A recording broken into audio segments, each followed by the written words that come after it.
I saw a speech by Roy Williams, who's a playwright.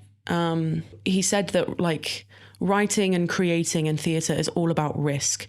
And every time you go out on stage, there has to be some element of risk there. It's like walking on a tightrope, and like you could fall off at any time, but your character needs to stay on that tightrope.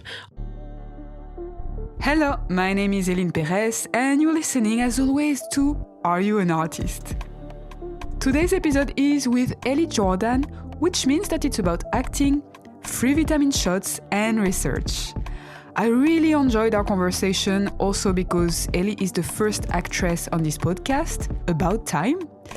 And I do need to apologize because Elly brought some Belgian cookies, and you can clearly hear me eating my cookie in the background for a good 20 minutes. Again, simply focus on our fantastic guest's voice and enjoy today's episode.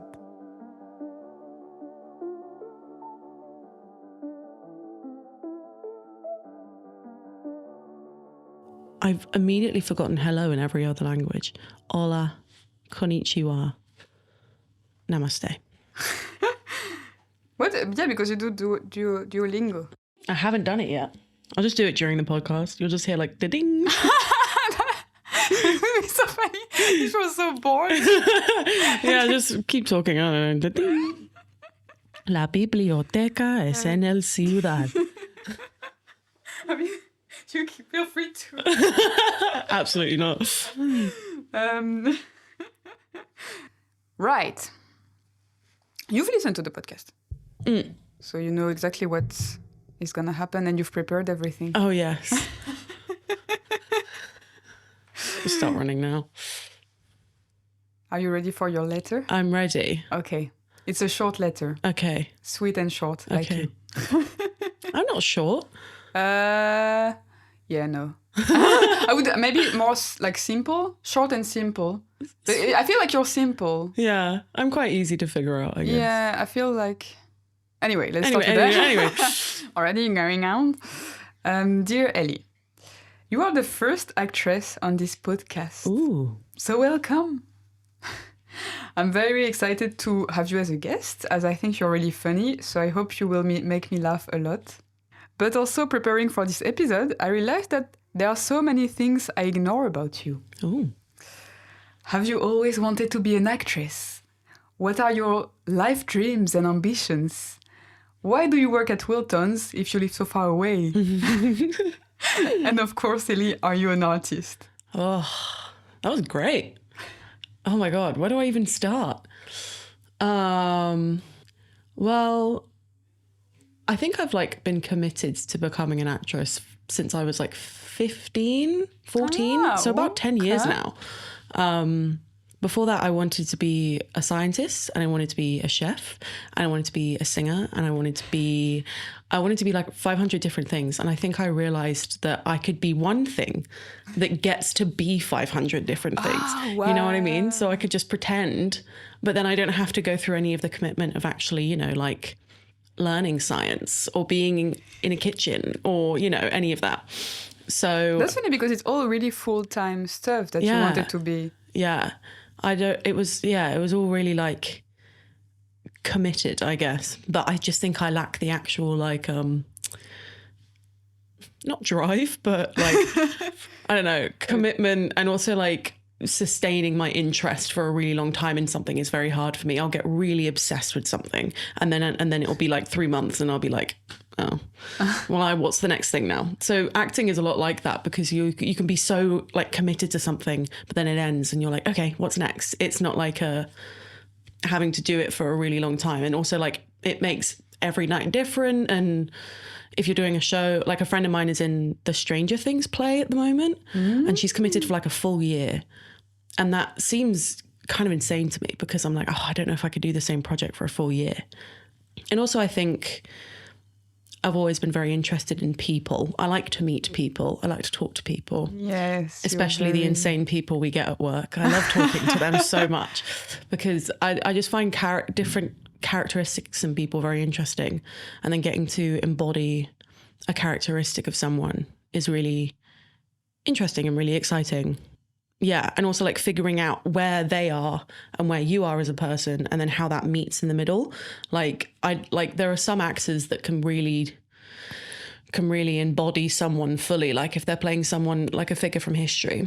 But I still think there's like an element of them in there as well. Do you have like favorite actors and actresses that who you really follow in a way? I really like Florence Pugh. The way that she listens is very interesting to me. Like you can see that she's really in a scene with her partner whatever she's doing.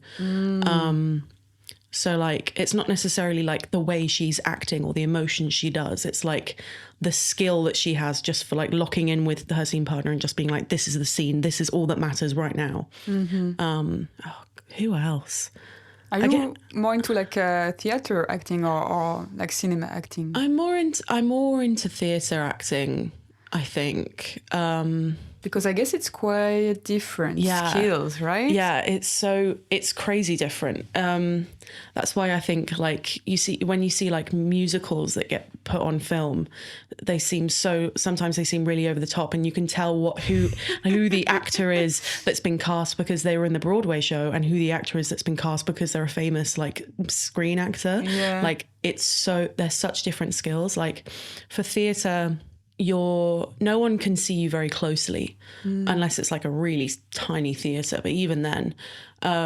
So your sort of motions and the way you portray things does have to be a bit bigger. Not bigger in terms of like making it like melodramatic. It's just sort of like projecting maybe. Yeah, projecting your voice. If I was just gonna like flick you away slightly with my hand, maybe it'd be a bit bigger, just so that, you know, people could see it. By the way, I loved seeing you acting. Oh, thank you. Because I love seeing you acting at Wilton's when you do these little characters or whatever. Yeah. But like seeing you on stage was very impressive in a way. Thank you. Yeah. Like, because I've been doing theatre acting for so much longer than screen acting, theatre acting just kind of seems instinctual to me. So I can't really like explain it. It's just sort of like, I just kind of know what to do when I'm there. So what happened? You started when you were around 15? Yeah. So I started by doing like Saturday drama classes with a writer and a actress who would come from London to where I grew up, in rural Gloucestershire, ooar. And they were very focused on giving us like an actor training, because a lot of like acting, like Saturday schools when I was a kid was all like musical theatre, and I knew I wasn't especially interested in that because I can sing but not super well, and I can't really dance at all. You do hip hop moves? Oh yeah, I do hip hop moves. TikTok moves. Yeah. Oh, I'm a mean TikTok dancer. I love to move. I love to shake. But like it all just sort of seemed like it's going to be a big ensemble of loads of people moving. And I was like, I want to do something where it's like lots of different people interacting and there's no singing. So I'd started doing these Saturday classes, and like they cared about each of us individually. And it was a really like, it just was my first taste of full proper actor training. And I was like, oh, this is so exciting. This is so incredible. And we made some really terrible stuff. Like our first play that we did was called Aftermath. And it was like a post-apocalyptic society where if you were born with any kind of birth defect, you were banished to the woods. But then all of the kids that were banished to the woods grew up, and there was an uprising, and there was like a big fight between the horrible like exclusionist town and then the rebel kids, and it was just basically all screaming. It was so terrible. It was so bad. I played a midwife. I was 15 and I was delivering a baby on stage, and my son, the guy playing my son, was 2 years older than me. We didn't have a scene together, but I was like, that's my boy. And oh my God, it was so terrible. It was so bad. But also when we were like 15, it was like quite fun because we thought it was really grown up, but it was so bad looking back on it. But yeah, we did. It's nice when you can look back and see some stuff that you've done and you're like, that was not good. Really?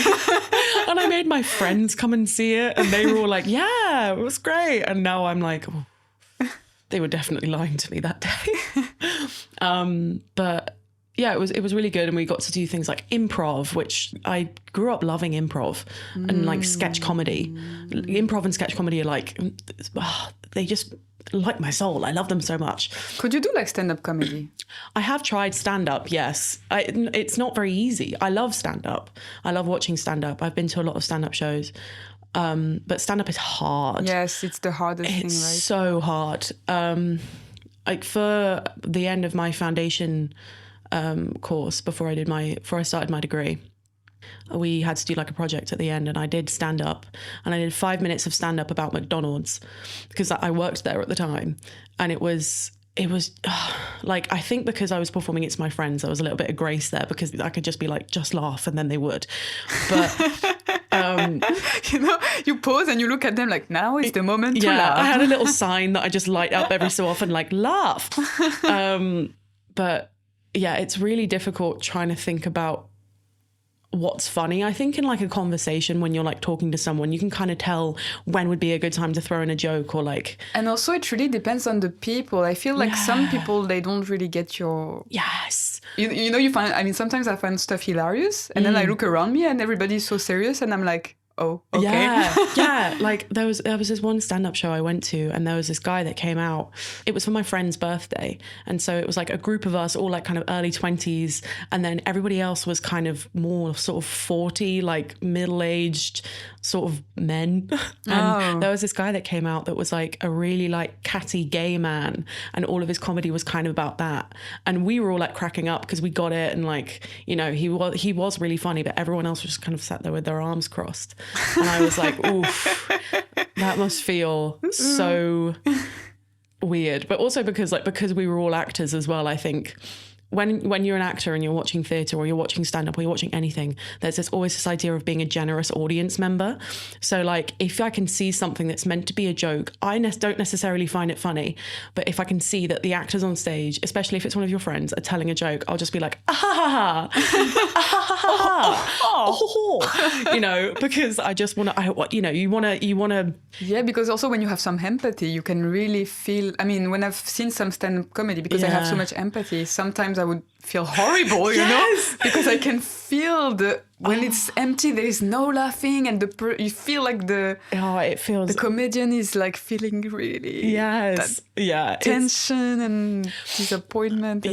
But that's why I kind of like, why I love stand-up, is because there's always that risk there of like, you're either going to soar or you're going to bomb. And I feel like you quite like to take risks, right? You like when there is a bit of action also falling, or I saw a speech by Roy Williams, who's a playwright.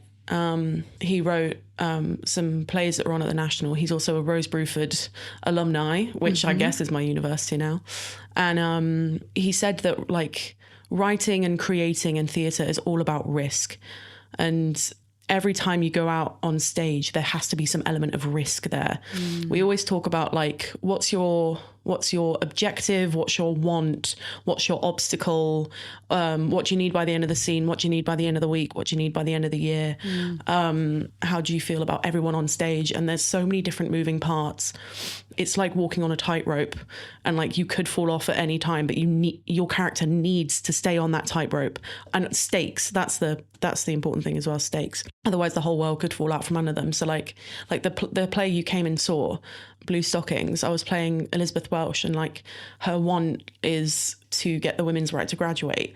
And if she doesn't get this, her whole life's work, all of her history, everything that's behind her has just been for nothing. And that it would just feel like her world would melt. So like in the scene I had with the main character, Tess, when it's like I'm telling her off because she spoke back to a male professor who came in to speak to them. It wasn't just a teacher disciplining a student. It was like a woman to woman. You need to stay with me on this, because if you mess up all I've worked for, I will never forgive you. And you know, doesn't it get a bit intense sometimes to really feel all of that? You know, like when you like, I have to feel all that history. I mean, like that's I think what the rehearsal process is largely for, is to find what the feeling is, because by the time I get to stage, I'm often kind of not really feeling anything. It's just sort of like in my muscle memory at that point. And then I'm just sort of like, la, la, la, la, la. I'm on the stage. Obviously I'm in the moment, but like, I could, I don't have to give my 110% because my body knows the score by that point. Okay. Whereas I think with film acting, there's a lot less rehearsal, so it is a lot more instinctual and feeling in the moment. And film acting is traditionally a lot smaller as well. You don't have to show as much. You could just think, and your eyes will show what you're thinking. That's what we always get told anyway. I never believe any of them, but we always get told just think and your eyes will show. But I don't know. I can read in your eyes. Yeah. I'm just doing loads of different like squints and then with the eyebrows. Does that mean anything? Yep, eyebrows. Is this good? But yeah, it does get intense in the rehearsal process. Like at the end of Blue Stockings, when she doesn't get the vote for women's right to graduate, and she has that big like angry screamy monologue at the end, that did get really intense because you're exploring the character's emotions and how the character's feeling, but there's always like little bits of you in there. She's like, we work so hard for this and then you come in and you mess it up. And then there's stuff in my own life where I'm like, oh, that really relates to how I feel about this. And it can really mess you up. So there has to be like an element of care that you take around really intense emotion and really intense stakes. Yeah, I'm wondering, probably like professional actors, they really need to have therapists also. My tutor, Zach Hart, great guy. He was just in Enemy of the People at the Duke of York with Matt Smith. And he said that they got free therapy. West End plays get free therapy and free B12 shots, like the vitamin. Oh, wow. Yeah, they get shots of vitamins like once a week so that they can stay healthy because they're doing such a long run that they have to keep their body health. So, yeah, I never knew that. Industry secrets, everyone. Like, yeah, they get free vitamin shots. Wow, that's funny. Yeah, and apparently that's standard across like all West End shows. Yeah, well, I guess they really need to have them like... Well, yeah, because some people have understudies, but like if Matt Smith can't do it, then there's no point in having a show because people are paying money to see Matt Smith. They're not paying money to just see a play. Well, some people might be, but most people are coming to see Matt Smith. Speaking about health, can I have a cookie? Yes, of course you can have a cookie. That's Sainsbury's Taste the Difference. Wow. So I hope I will taste the difference. ASMR. And it's also Belgian chocolate. So it is. I'm half Belgian. Well, there you go. It was meant to be. Thank you. There you go. So much for bringing cookies. Oh, they smell so good. How were you as a kid? Were you a bit the same, playful and... Yeah. I'm an only child. So it was a lot of like, I just kind of had to make friends wherever I went. So I've always been quite chatty and quite extroverted. My dad's the same. My dad, he's not an only child, but he just loves to chat to people. So I think that's where I get my interest in other folks from. But yeah, always been very theatrical, very dramatic and jazz handsy. And what did you do straight after high school? High school, I took 3 years out. After high school, I just started working. I started working in a hotel because I wasn't really sure what I wanted to do. I knew deep down I wanted to go to drama school and I wanted to become an actor. But I think I still had a bit of doubt because there is, there's the risk you take when you go on stage, and there's also just the risk of being a creative person and being a freelancer and not having a stable career. And I just wasn't brave enough at that point to take that risk. And I also think I needed more life experience as well to bring into the work. So I started working at a hotel, and then I lived in South Korea for 3 months. I didn't know that. Yes, I lived in South Korea for 3 months, and I did a semester of Korean at a Korean uni.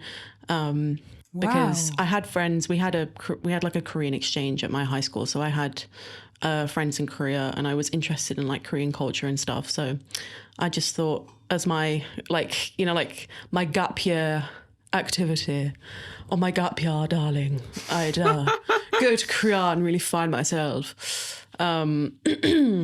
But that was really good, and that was like the first time I'd ever lived away from home. I went from like a farm to the capital city of South Korea, which was a bit mental, but it was very, very fun. I really enjoyed it. And then I came back and I did the National Youth Theatre, which I had auditioned for before I left for Korea. And National Youth Theatre was really good. And that kind of reconfirmed for me, like, oh, okay, this is actually... Then you moved to London for that?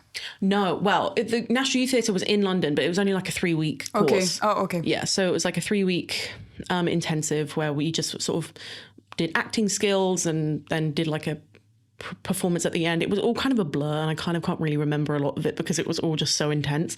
But it was really good. It was like, I did have a good time. I remember having a good time. But it did really confirm like, oh, acting is definitely what I want to do. I love being surrounded by these people who are so interested in this one thing that I'm also interested in. And some of the people on my course had been auditioning for drama schools and they were able to give me some advice.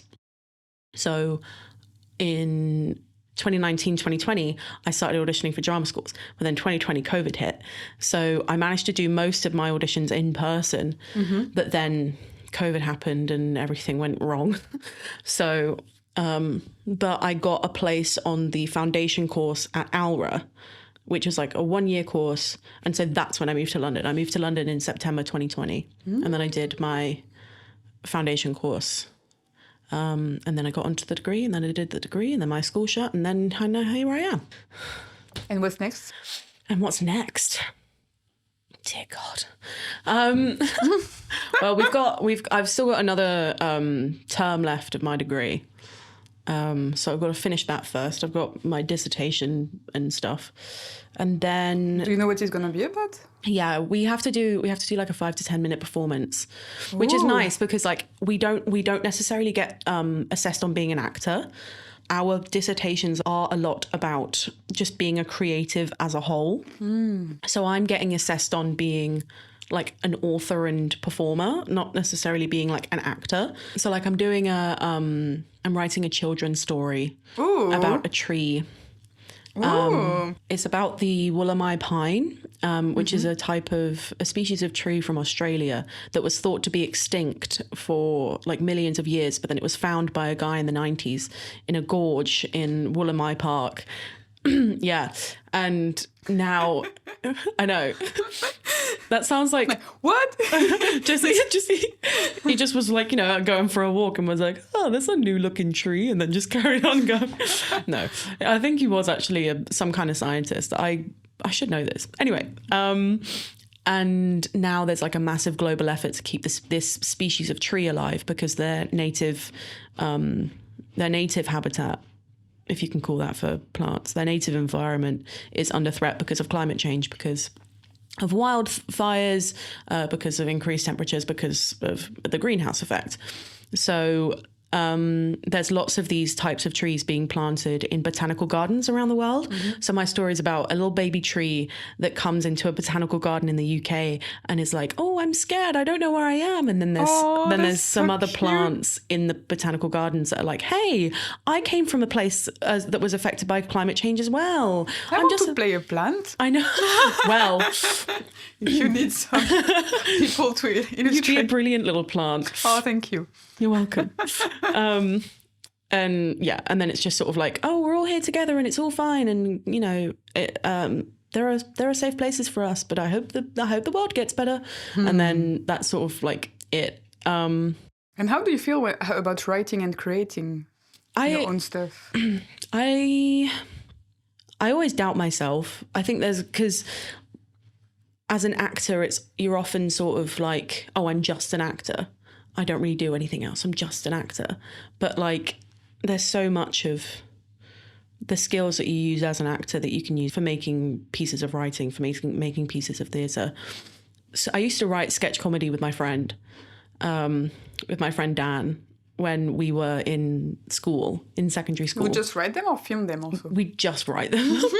We'd always be like, yeah, we'll write this and then we'll film it one day. And then we'd never... I have like pages and pages and pages of sketch ideas that we made, but we just never filmed any of them. But I always get so like...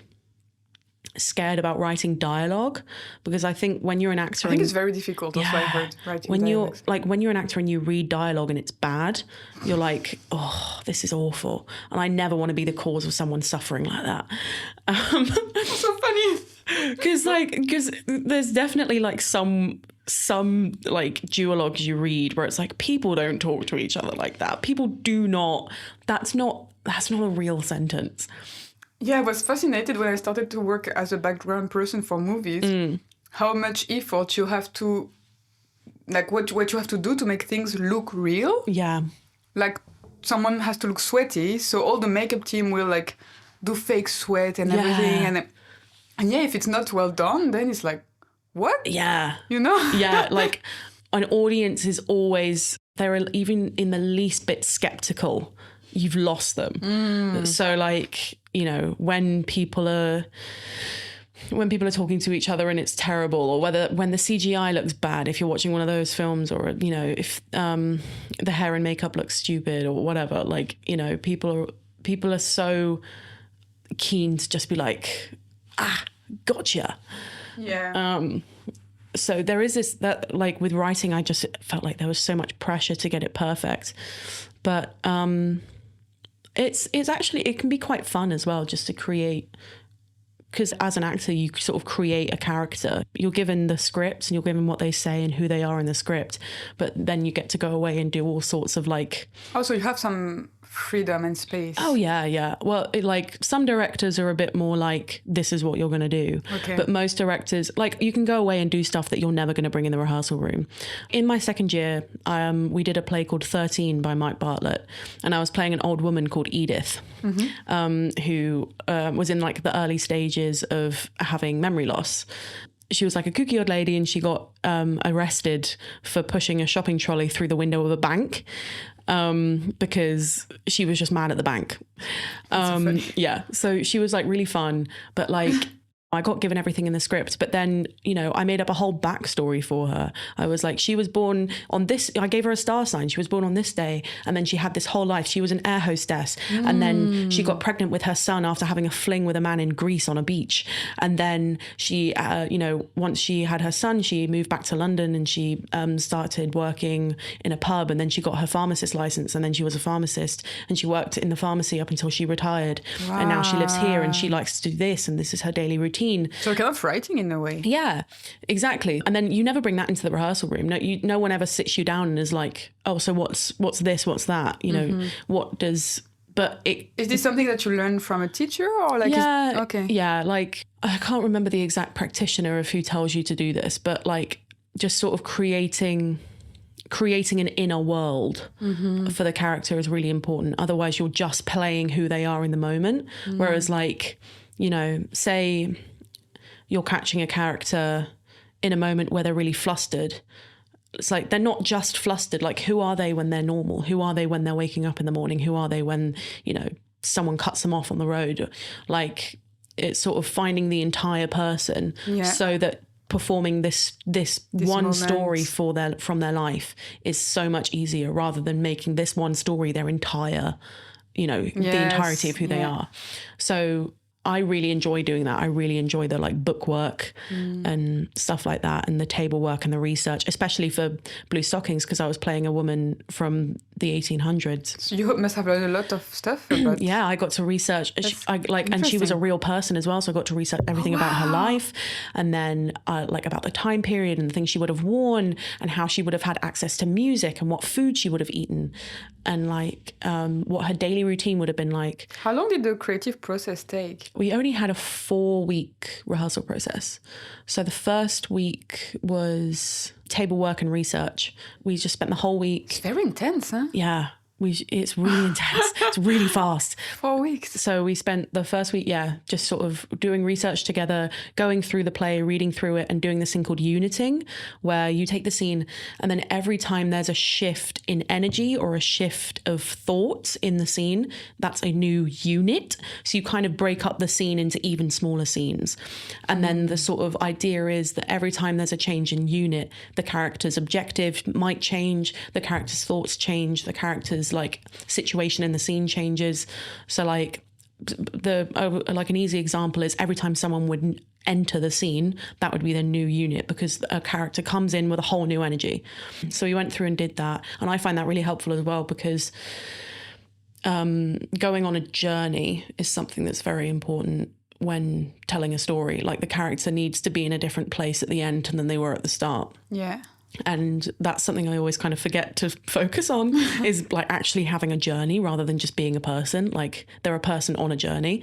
So uniting is very good, because then you can be like, oh, in the starting unit, my objective is to make a cup of tea because I'm thirsty. But then, you know, Greg comes in and Greg tells me that someone's broken our window, and suddenly my objective is get the answers, and then something else happens and my objective is run after the man that smashed my window, you know. So it helps to map out the journey a little bit more, and that can be really useful for writing as well. You can just break up the story beats into units. That's what I did for writing this silly little kid story. I just had like I made a table where I just put what I wanted to happen in each unit in the table, and then I just wrote afterwards, and then I could write different chunks at different times. I didn't have to write it linearly. Ah, that's nice. So yeah, it gives you a lot more creative freedom. And then if you know where you're going, you know where to start sometimes, which is quite useful.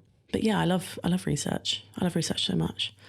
If I could do just research and then sit in front of an audience and be like, so this is all my research I've done, it would be brilliant. I just love it so much. But yeah, it was only a 4-week rehearsal process for Blue Stockings. And then we did like act 1 in the first week, act 2 in the second week. And then the third week was just kind of cramming it all together. And yeah. Wow. Yeah. I'm impressed. Thank you. But yeah, it is really intense. It's really, some shows have even shorter. Some shows might have a bit longer. And also like, some shows will come in with the script already written. Some shows will start with a workshop process first and like research and development. And then people will go away and then write the script, and then they'll come back and they'll do a reading of the script, and then they'll be like, okay, this needs changing. Like sometimes scripts change and change and change right up until like you're about to perform it. Which sounds terrifying to me. Yes, because like I'm thinking also like every time you have to relearn. Yeah. Yeah. Oh God. And when you've like spent so much time learning that's something, and then you have to change it. Yeah. That's learning lines. How do you learn? Through repetition? Yeah, through repetition mainly. I'm quite lucky. I have a brain that has a very good short-term memory and memory for like rhythm of stuff. So if I say the line in the same sort of rhythm a couple of times, I'll know it. Wow. But that can trick you though, because then you get stuck into a rhythm of how you say it. And like during the rehearsal process, when you want to be free and you want to make new choices, it can be quite limiting.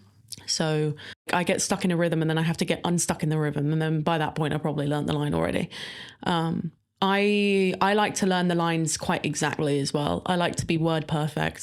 If the line is like, what is that? And then I say, what's that? I'm like, no, the line is, what is that? It's not what's that. The writer wrote that for a reason. Whereas some other actors are way more like paraphrasy and will like change stuff around. Are you a perfectionist? Oh yeah, massively. Jesus, That's why I love working with you. I love, honestly. That's why that's why I'm so like, I always do the stock list at work, because I'm like, well, I didn't want to do the stock list, and then I was like, she's already doing it. Yeah, I'm already writing the little list, babe. I already know where I'm going. Yeah, I am quite a perfectionist. So, and that can get in my own way sometimes with acting, because you have to let it go. You have to let it go. Yeah. And like the rehearsal process is all about playing. It's all about throwing stuff at the wall and seeing what sticks. Yeah. And if you give an offer that's a bad offer, you just have to be like, well, that didn't work, but that's fine, because it wasn't in front of an audience. It wasn't in front of anyone. You know, nobody died. It's just, okay, that offer was wrong. We'll just try something new next time, you know? So I think that's the main thing I've learned in my training, is how not to be such a perfectionist, and how not to expect, when you don't expect something brilliant, that's when something brilliant happens. Exactly, yeah. Yeah. Like, and do you have like something that you're super proud of, a performance or a moment, or that you have something like magical like this? There was one of the plays I did with my Saturday drama group. It was called The Beau Stratagem, which it was a restoration comedy. So do you know what restoration comedy is? Not at all. Great. So this is a bit of English history for everyone. So Charles I, this was in the late 1600s. Charles I, he got beheaded, and then we didn't have a king for a while. We abolished the monarchy for a bit, and then it was Oliver Cromwell, and he ruled the world. And then Charles II, Charles I's son, was exiled to France, but then he came back and ousted Oliver Cromwell in England's Civil War. And then, no, the Civil War was before that. Never mind. Charles II came back and got Oliver Cromwell out and restored the monarchy. So there was this period called the Restoration, because Oliver Cromwell banned Christmas, he banned sports, he banned plays. He was a Puritan. He just didn't like fun. And so Charles II came back and was like, let's have a party. Let's play sports. Let's kiss everyone. Let's do plays. Great. And so there was a massive boom of plays around that period called Restoration plays. And they were all very comedic and big and sexy and and that was when women started to be in plays as well, because before then it was only ever men that were allowed on stage, whereas now they allowed actresses as well. So it was like a huge boom in art in England. So we did a restoration comedy because they wanted to cram so much of what they'd missed out on under the reign of Oliver Cromwell. It was also incredibly confusing. So there was 500 plot lines.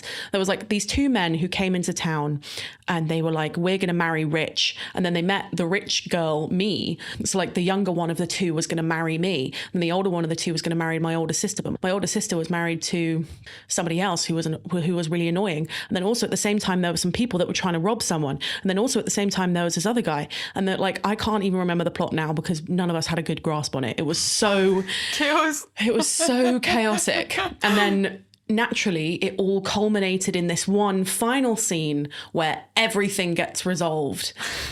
And that's intense. Yeah. And I don't think we ever got it right. We never, ever, ever got it right. So we got to the final scene and we were kind of going through it and I was like, okay, here we go. And then the guy who was playing my love interest, so like they were being made to leave, I think, in the final scene. That was the thing. And the guy who was playing my love interest suddenly like ran up to me and like held me and started improvising in my face, just like, oh, my love, I don't know what I'm going to do without you. How will I ever, like, what could possibly happen now? And I was like, great, something's really wrong. I was like in my brain, like, where are we in the scene? What's going on? While still trying to improvise into his face back, like, oh, my love, I love you. Please don't go. And then it finally clicked that we had to talk about the inn and how the inn had been robbed.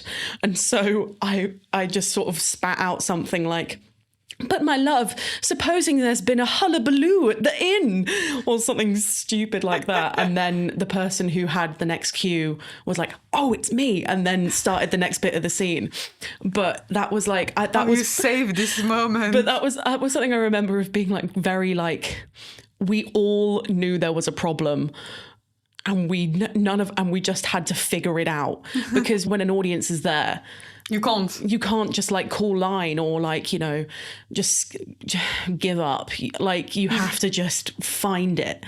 So That is incredible. It's like a puzzle, like on stage, or it's really fun. I love when stuff like that happens. I love when people forget things, or when like something breaks or whatever. I love it. Because that's the moment you get to improvise. Yeah, that's when you get to like, that's when it becomes kind of alive. Because then you're not actors, you're the characters, just kind of living in that moment for a bit. And then you get back on track and you get back into the stuff that you've rehearsed. And then, but that split second, suddenly everything's really just exciting. I love when things go wrong. It's so exciting and so fun. And then you find, because like in the rehearsal room, I find the rehearsal room really fun because it's all about playing.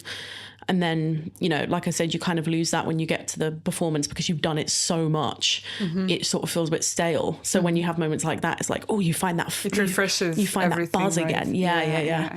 I also love when people just throw out new offers just on stage in the performance, because it changes the scene and makes it so so different. Like the scene in Blue Stockings where Harry comes in as the brother and, you know, is trying to get his sister back. And like with that scene had always been really fluid and really like changeable. And it was because, you know, it was just how the emotion of, you know, those two characters processing the fact that their mother is dead took the actors at the time.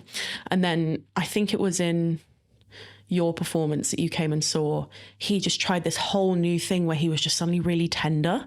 And I was like, oh wow. New thing. And then that changes because then you react to that. And then, you know, that changes how someone else reacts to you. Everything, right? It's yeah, like it's one like thing dominoes. Yeah. So that's cool. always really fun. Aww. That's the stuff that really like gets me really excited about acting, because a lot of the time I feel like I sound quite apathetic about acting. I'm just sort of like, it's this process. It's very clinical, but then, you know, very nerdy. Yeah, it's very nerdy, right? Yeah. But then I, you know, start talking about that, and that's where the creativeness and the art comes in. It's like, yeah.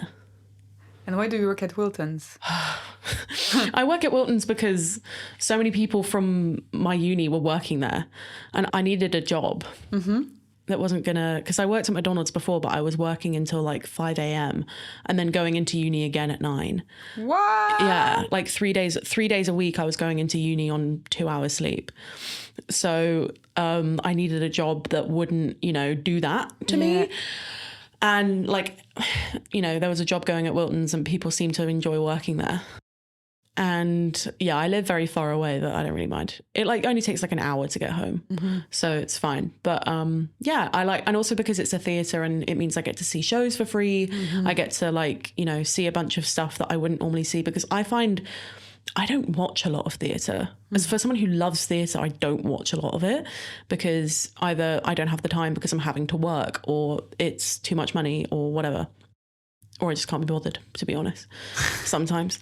So having a job that means I have to watch theatre is actually quite nice, because then I can watch stuff and like have opinions on it. And yeah, I just get to see more stuff that I wouldn't normally see. Yeah. And it's quite nice getting to see more than one performance in a run. Like I remember, like, do you remember the one man show? Yeah, I was thinking about that. Yeah, because it was for a long time. It was also a month. Montageline, we are here speaking about the show What Does It Mean? That was on at Wilton's with the great actor Richard Kant. And also I remember it precisely because I think I watched it 6 times or something like that. And because of course English is not my first language, I think the first time I didn't understand most of the things. And I kept understanding more and more when I could like hear some words, you know. And also like they would change some stuff. And then at the end I was like, I really like this show now. I loved that show, and I loved because the actor was very talented as well. Oh yes, he's so talented. Oh yes, and so feeling how he would respond to the audience that he had that day was really nice. Yeah. Like because there were some audiences that were really laughing at the beginning, you know, when he throws the goldfish out the window because the goldfish is dead. Like some audiences would just sort of be like, or like not make any sound at all. No response. Whereas like some of the audiences would really laugh at that, and he would, you know, get that feedback and be like, great, this next bit I can play this way. And if he didn't get any feedback, it's like, okay, this next bit maybe I can try out being this. That's exciting to see, and it's exciting. It's also really exciting to feel as an actor. I think a director of mine who I used to do opera. Operettas. I used to do Gilbert and Sullivan's. So I don't know. I was insane in school. I did like the Saturday dramas groups, and then on Sunday I would rehearse for that. I never had a day off. I would like do my Saturday drama group, go to work. Sunday I would go and rehearse for my Gilbert and Sullivan shows, and then Sunday night like maybe do some homework. So you're a bit of a workaholic. Yeah, I like to be busy, because if I'm either busy or I just don't move. You don't be, I'm depressed. Yes. Like having time off is like, I hate having time off because I get stuck in that. It's nice for the first few days because you're like, relax. And then I get stuck, and then I have to get back to working and I just can't. Like, oh my God. Yeah. So I like being busy. I really like being busy. And yeah, my director who I had for that was like, performing in a comedy role is like surfing. You sort of catch the wave, and then so like you catch the audience and you've got them, but then you really have to like keep on it and see how long you can ride that wave. It's this balancing thing, right? Yeah. Because sometimes you can tip it too far and try and play the joke too hard and it won't land. Or sometimes you've got them and then the next line you drop and then you've fallen off the surfboard. That you have to like find this way to like keep the thread going as long as you can. And that's so like I find that really exciting to watch, and that's really exciting to do as well. And as a human being, yes, what is your strength? My strength as a human being. Yes. God. Nothing. No, I'm kidding. Where am I? And you're a very strong woman, so no, better find something, eh? I think my sense of empathy, probably. I feel like I can feel a lot of what other people are feeling, and I feel like I'm someone who can often like see a need, fill a need. You know, like that film Robots. It's like. If someone's having a problem, I feel like I could probably work out how to help if they don't want to ask for it. I suppose that's good for acting as well, because you need to have empathy to understand what's going on with your character. Like often when I'm crying on stage, it's not because like I'm doing any sort of trick, like, you know, I've just rubbed onions in my eyes, or it's because you really feel it's just because I just feel so much from my characters. You have to learn to love your characters regardless of who they are. You could be playing like a serial killer, but you have to learn how to love them and like to love who they are. Like in our first play in first year, I was playing a woman who was really horrible. She wasn't really that nice at all. And I started playing her just kind of like as like a pantomime villain, because she was really funny, but she was just really mean. She was funny because she was so rude. And then I did more and more work in it, and I was like, oh, she's just this rude to everyone because she just had a horrible childhood, and so she wants to close off from the world because she doesn't trust it at all. And then as soon as you learn that, you're like, oh. And actually probably like learning to act and do these different characters, it helps you understanding different people actually. So much. So much. I'm way more of an understanding person now than I ever was. Wow. Like when a customer at work is being rude now, I'm just like, I'm sorry for you. Yeah. I'm like, what's going on? What's going on in your life, man? Like, if you feel the need to shout at me because you don't like the wine or whatever your issue is, damn, I'm so sorry. Yeah. You know, or like when we stop serving food and someone gets really annoyed about it, and I'm like, that must just be the last straw in a very long day for you, my love. I'm so sorry. What's going on? Sit down, talk to me. Like, I think sometimes I need to not be so understanding. I think sometimes people do hurt my feelings and I'm just like, oh, it must be hard for them. But then I'm like, oh no, I do actually need to like think about me and how I could react to that as well. Someone being horrible to you. Oh my God, you must suffer in your life. Literally, I've turned into a therapist. I'm like, oh, that must be really tough for you. And it's like, okay, but also like I can have opinions. But yeah, oh God, again, that was my knee this time. The 10 last minutes. Oh my God. I'll just stay completely still. Don't move. Don't breathe. Very good. And anyway, she died. And I died. Kia. Well, Are You an Artist podcast? Speaking about dying, yes. What scares you? What scares me? Dying. Okay. Oh my God, so much. Dying scares me so much. The thought of dying, when I was a kid, I used to like wake up crying in the middle of the night, and I'd go to my parents' room and just be like, I don't want to die. And my mum would be like, you are 5, like chill out. Still terrifies the life out of me. Wow. Like the thought of dying freaks me out. Not even like how I'll die. I don't really care how I'll die. I don't get eaten by sharks. I don't care. But it's just like the idea of just sort of going.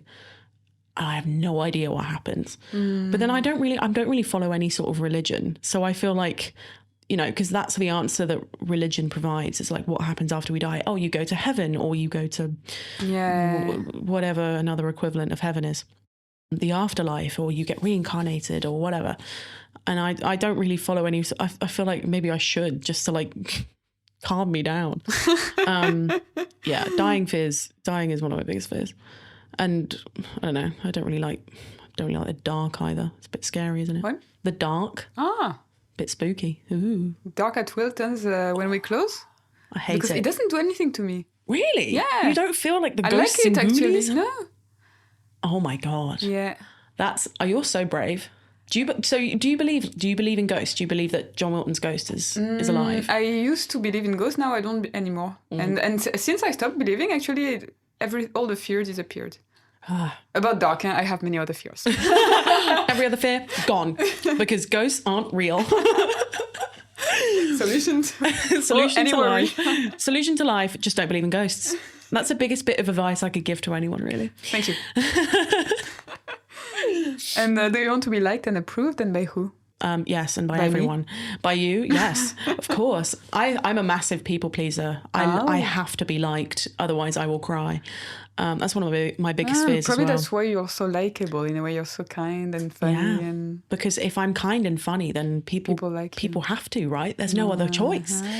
But that means I'm really afraid of confrontation as well. I think that's another reason why. If someone does something I don't like, I will not tell them at all, because I just don't want to have to get into like a fight about it, because I find confrontation really scary. If you were an animal? Yes. Ooh. What if I were an animal? I think I'd be an owl. I get told I'm an owl a lot because I've got big eyes and I just sort of like look at everything. That's true. Ooh. That's cool, owls actually. are quite wise, I think, and I like to think I'm wise. I think you are. And I also operate best at night as well. I'm not a day morning person at all. I love the night. Yeah, an owl. And what's your favorite color? My favorite color is orange. Okay. Yeah. Oh, you had an orange dress on Monday. Yes, I did. I love orange. It's a very happy, sunny color. And what else makes you happy? Cooking. I thought you would say cookies. Cookies. I mean, cookies do make me happy. Cooking cookies makes me so happy. Cooking, painting, spending time with my friends. I really like hikes. I went camping for the first time last year. And, well, not for the first time where I enjoyed it. I've been camping like a couple of times as a kid and I hated it. But then last year I went camping and I really enjoyed it. So I want to go camping again because that made me very happy. Aww. Living in the woods, in the trees, in the jungle. No, not in the jungle. I couldn't survive in the jungle. Too far. Yeah. Do you feel like you know yourself very well? Now I do, yeah. I think I'm like, well, you know, like they say, like your frontal lobe like merges when you're like 25. But now I think they're changing that a bit. Oh, yeah. Are they? Oh, well, forget it. I mean, every time you hear something about science, you know that in 20 years they're going to be like, well, by the way. Yeah, literally. I'm surprised I haven't disproved gravity yet. Like, just, oh, no, actually. Actually, no. We're not help. It's all magnets. We've all got magnets in our shoes. I wouldn't be surprised. Honestly. I'd be like, oh, okay. Yeah, fair enough. Yeah, I think I know myself quite well. Like, I know more about how I operate. Because when I was younger, I had a lot of big feelings and I had no idea why. And now it's a lot more of like, oh, okay, I'm having a reaction to this and I can do this to stop, feeling bad, or I know how to feel good because I can do this. So I know a lot about like how I operate. Maybe necessarily like who I am, I'm still trying to figure out, but how I am, I get more now. That's cool. Yeah. And if you could meet your 15 years old self and say something? Oh my God. Would you? Yes. Oh my girl. Hello. Oh, I would give her a massive hug. That poor baby. She was so sad. Wow. Give her a big hug and I'd say, hey, look, we went to drama school. Isn't that nice? Aww. She'd be very happy about that. She'd be happy that we were living in a city. I miss the countryside now. I wish I lived in the countryside now. But when I was a teenager, I was like, ugh, this is awful. Boring. It's so boring. Nothing happens. I want to live in a city. So yeah, she'd be very happy about that. Yeah, I just give her a big hug and then we'd sit down and we'll watch Dan and Phil together. And I'd say, oh, by the way, Dan and Phil are back and they're making gaming video again. She'd be like, wow. So cool. Yeah.